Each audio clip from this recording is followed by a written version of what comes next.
दाना बाइक दाम गोसानि मबाइल दाम गोसानि बिनायनि दायनिगिरिया खिन्थु बे नानि मोननियाव थायो एसे सिख्लाफोरनियाव तारमाने बिसोरो मा होननानै सानो बाइक दाम गोसा मबाइल दाम गोसानि लाबासो सिख्लाफ्रा गोसोथोयोलै साननायफ्रा बेबायदि नंगौना दा ओंखायनो बिसोरनो दाम गोसानि बाइक दाम गोसानि मबाइल नागिरो आरोखि बेखौनो गोसोआव लाखि जारौमोन सनाफोर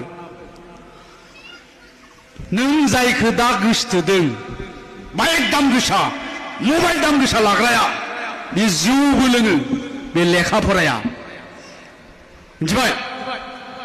आरो बेजों हाबा जानांगौबा नोंनि लाइफआ धंस जाबाय मिथिबाय बेखायनो जाय मोखांफ्राव माबा दादेरनानै लानाय थाथु माबा माबि ओरैजाय सलायबोयो बाइकखौ नायबानो गाथाबनो दोनफिनाव आरो मोनलायलाङो आंहा मोखां गोथौ गोथौ खुगा गोसोम खोमा गुस्थि गोसोम गोसोम बेरग' बेरग' दाखंखर जाय बाइकआ बिराद गिदिर